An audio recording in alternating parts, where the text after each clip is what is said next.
Do you ever wonder how fundraisers work? Would you like to learn how to raise money for your worthwhile cause? Our guest from the Association of Fundraising Professionals can answer many of your questions.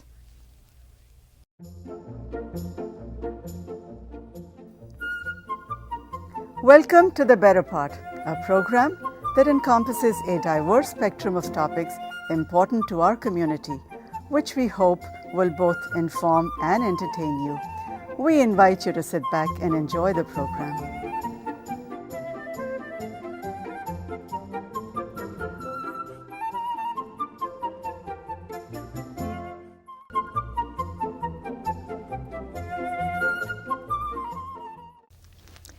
I would like to introduce the president of the Silicon Valley chapter of the Association of Fundraising Professionals, Bev Lenahan. Hi, Bev. Thanks for coming. Thank you. It's great to be here. It's a great subject, something that I never knew there was such a thing as professional fundraisers. How do they differ from the executive officers or marketing people of large charities and things like that? Mm-hmm.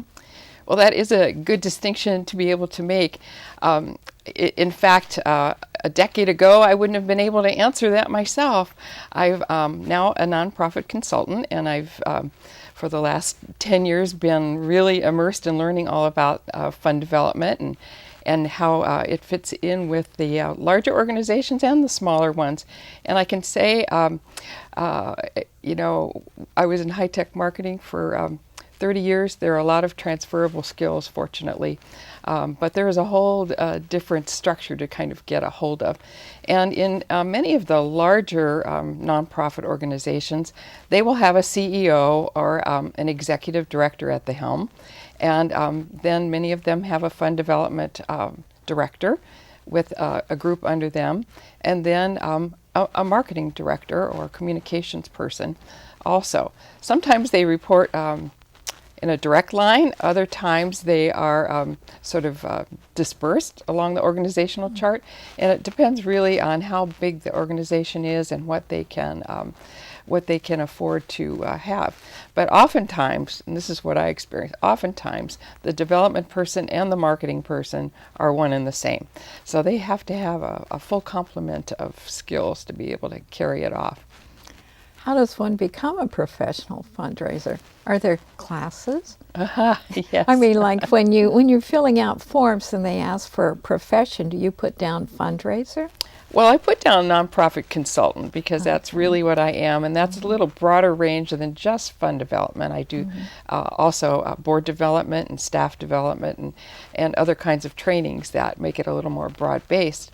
But for the fundraising piece, it is fund development. A little bit different than just fundraising because it's all about relationships. And fund development can take a longer period of time than just a single fundraiser might. So you can think of a fundraiser or fundraising as a very specific activity that you do in order to bring in funds. It doesn't necessarily mean money. It could also mean in-kind goods. Lots of other options under that category. But it's important to know what you're fundraising for and why, and to have some professional expertise help you do that. Well, how does one learn to become a good fundraiser? And that was my goal. When I decided to, for the second half of my life, help people who are helping people, I decided I better get professional about it. And so I did join the Association of Fundraising Professionals at the encouragement of another professional, and took all the courses that I could, all of their educational programs, joined a couple of committees so I really understood how it worked, and also set out on a path to get my certification, CFRE, Certified Fundraising Executive. And I achieved that in 2004. I'm very proud of that certification. Do you get that through the associations, or is it a government, some sort of a government agency? That's a good question. It used to be that the CFR certification was administered through the Association of Fundraising Professionals.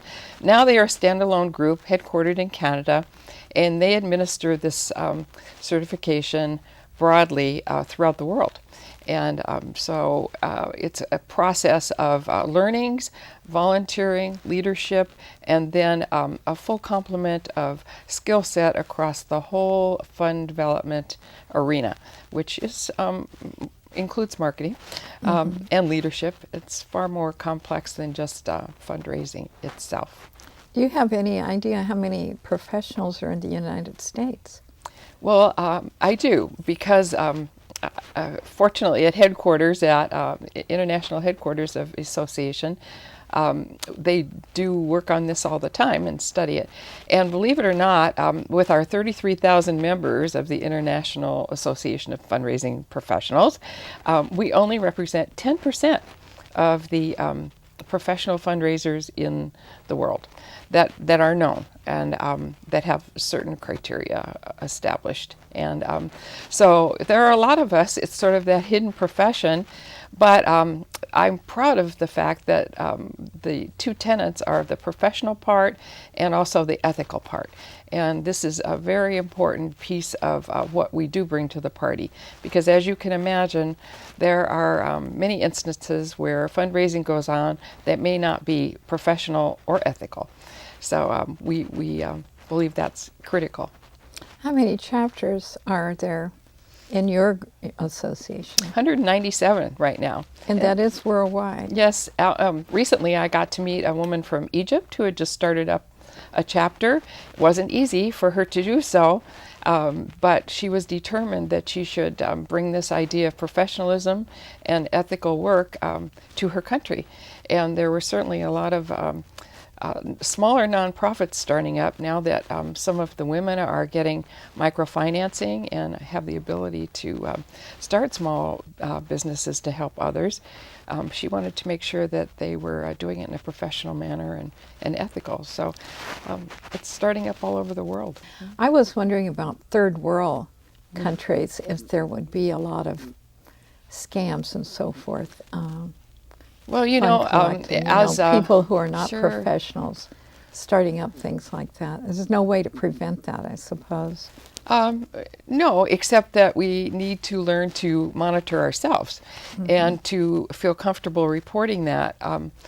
We have a really strong ethical requirement that if we are aware of any unethical practices, it is our responsibility as members. That's part of the signature that we put on our membership renewal every single year, that we will report that and that it will be investigated.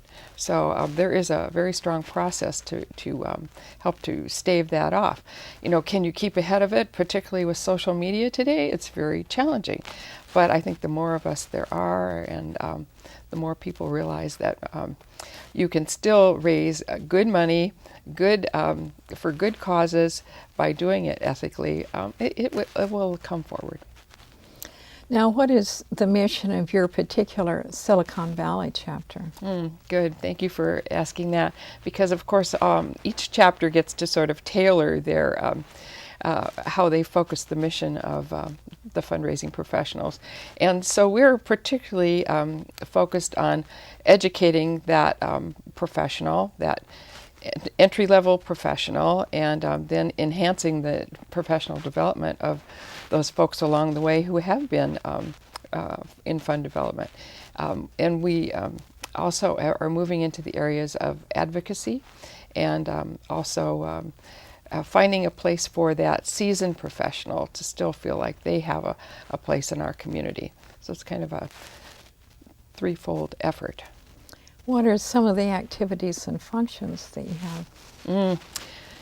Gosh, know I can there are a say, lot. I can say as preparing to be the president, which really takes almost a whole year leading up to it, you become very immersed in the breadth and depth of the offerings, particularly in our Silicon Valley chapter.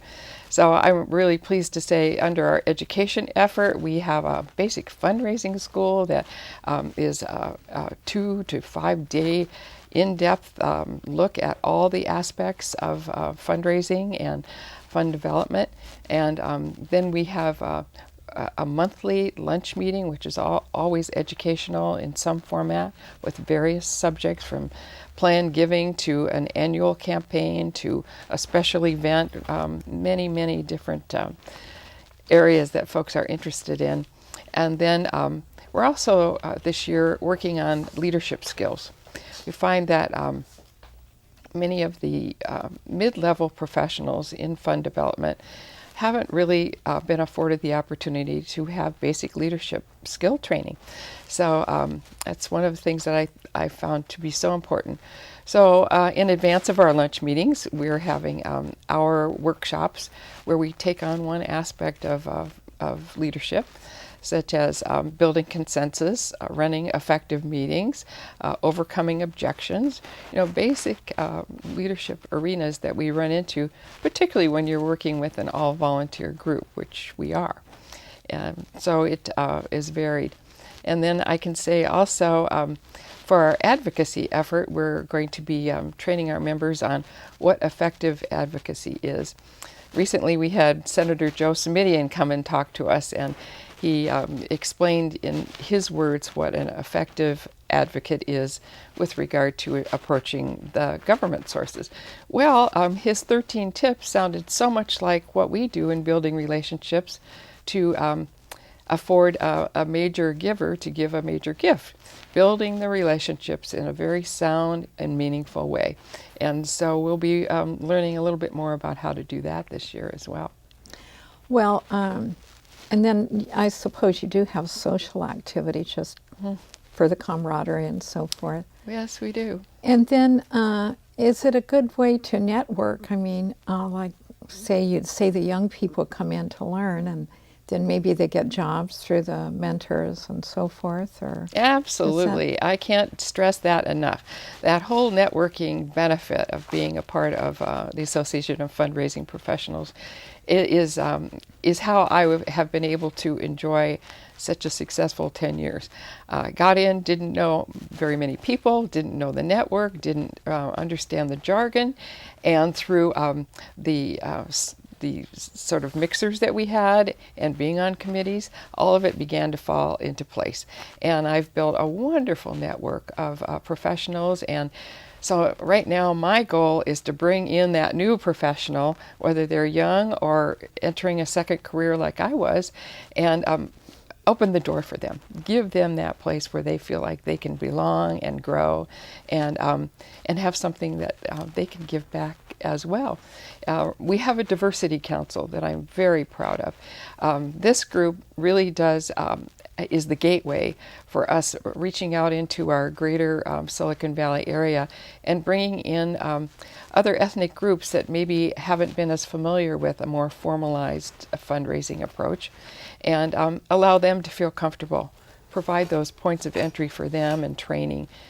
So the mixers really do allow us to do that, and we have several different kinds that we have throughout the year.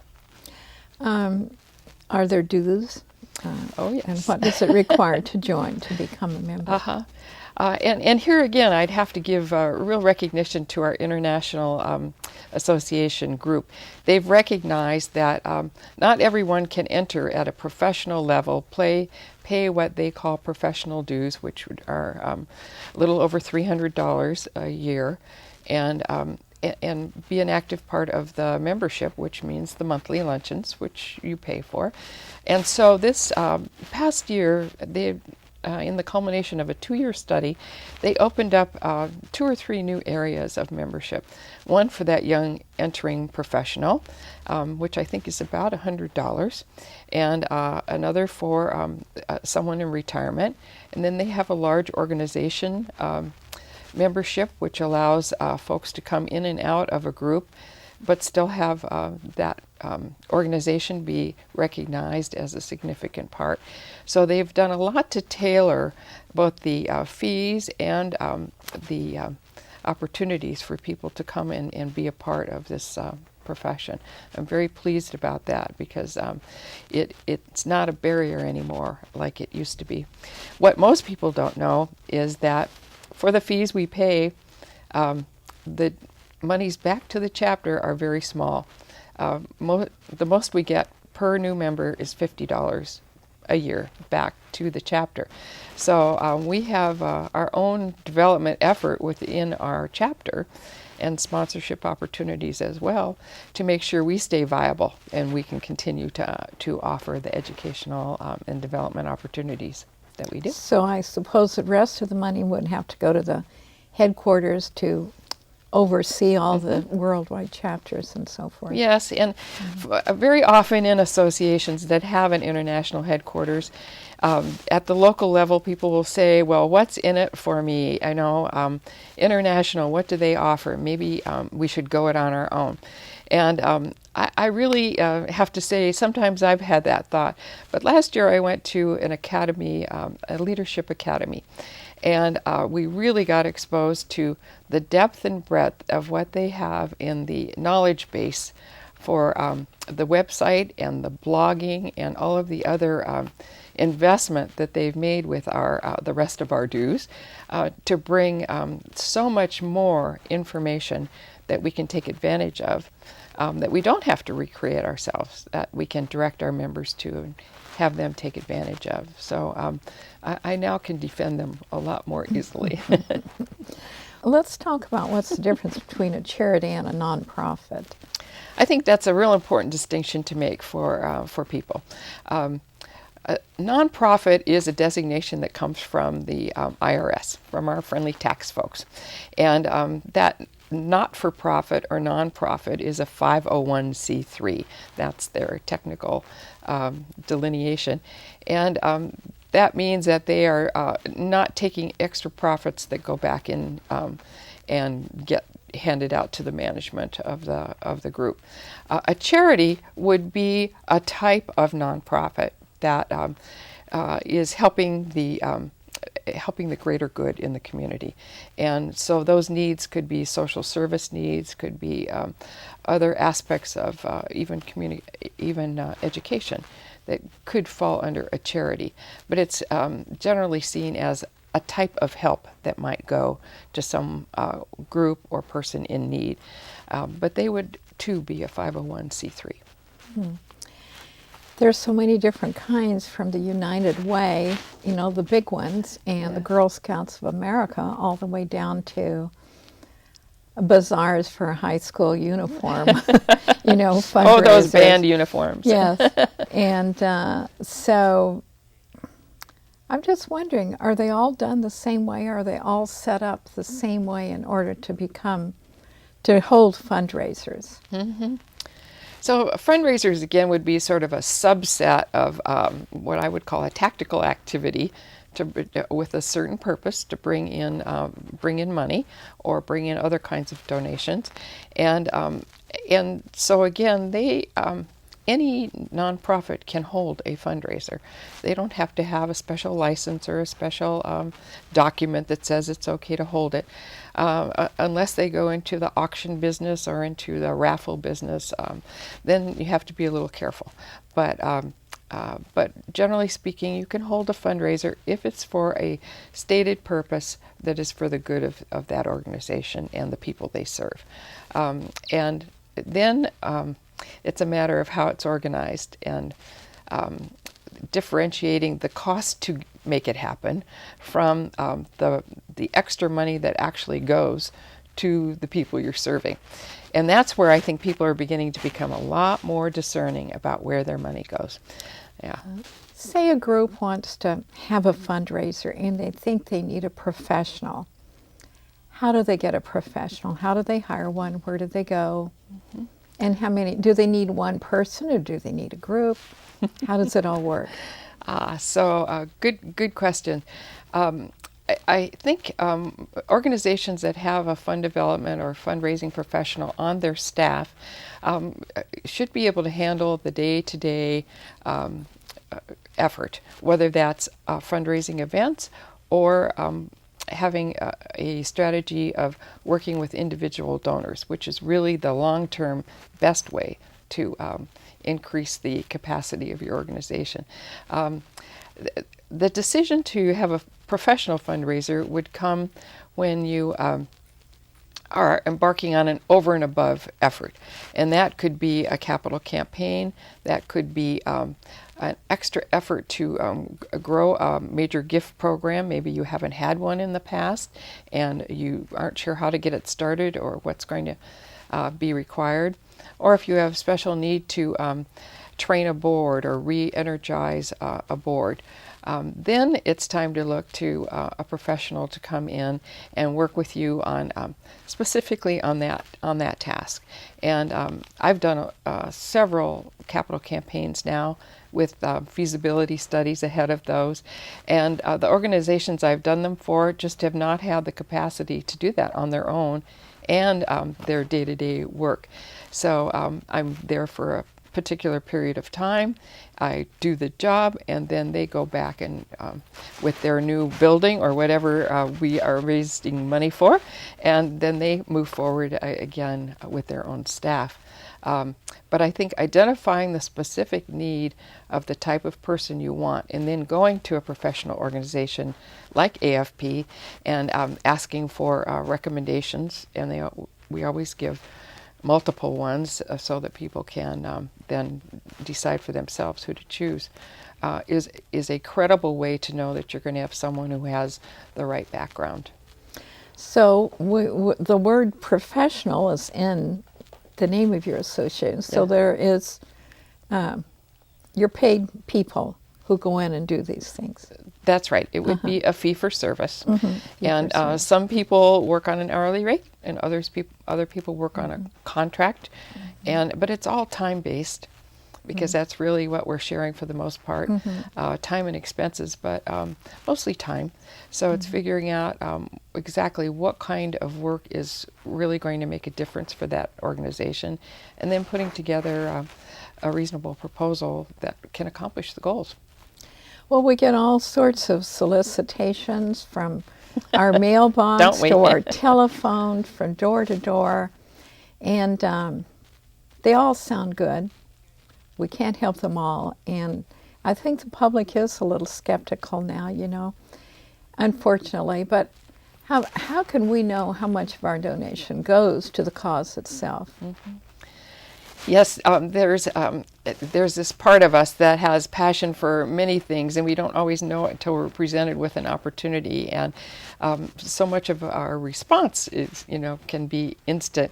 But there's a little secret that I'd like to tell people about, and that's guidestar.org. www.guidestar.org.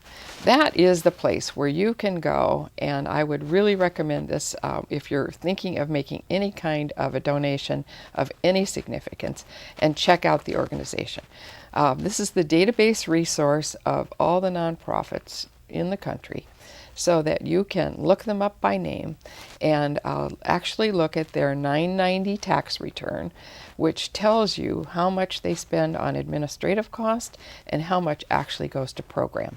And you can also tell what other programs they have as part, in addition to the cookie drive, what else does the Girl Scouts allocate money for. And it's very helpful to get a real clear picture of where their monies actually get spent internally. And somewhere about 8 to 10% is sort of the guideline now to look at what administrative expenses seem reasonable for an organization. And that varies, of course, if you're very large or very small, but it's very important, especially if you're thinking of writing a big check, to check it out on GuideStar. It's quite an honor for you to be the president of the Silicon Valley chapter, because it's an outstanding population. So do you have any special projects in mind? Yes, well, yeah, we have about 300 members, so I feel very honored and humbled to be able to serve as president. And it is one of those acts of service. It's like a full-time job, actually, and managing volunteers has its own set of opportunities and challenge. But I think this year I decided that I would focus on three things: my ships, membership, partnership, and leadership. And so we've talked a little bit about leadership and how I'm going to work that in. For membership, really a focus on being more accessible to some of the other fringe groups, either very small groups who don't have a capability, and then some of the ethnic groups that we're still trying to bring into the fold in a comfortable way. And then when we look at partnership, we're very fortunate to have casual relationships with some of the other professional organizations. This year I'm going to solidify that a little bit more.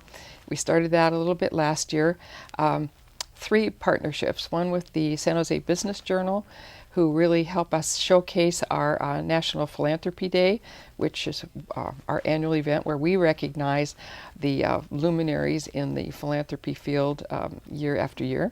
Last year was our 25th National Philanthropy Day celebration. It's also one of our largest fundraisers. And then the second one is with Focus Business Bank. They sponsored our master's program last year, and they're doing that again this year. Very fruitful. They have a nonprofit center within their bank, so we're helping one another. And then the third one is the Planned Giving Council, and they have experts who really can help our major donors work through their estate planning and planned giving for organizations. So we're partnering in a very specific way to provide joint programs and do things like that. But we also work with the Center for Excellence in Nonprofits. Compass Point is another one that offers other trainings that we have. And then Stanford has their Institute on Social Responsibility, and we work with them as well. So lots of opportunity to make sure that we are providing just an expansive opportunity for people to be very good at what they do. My goodness, I never dreamed.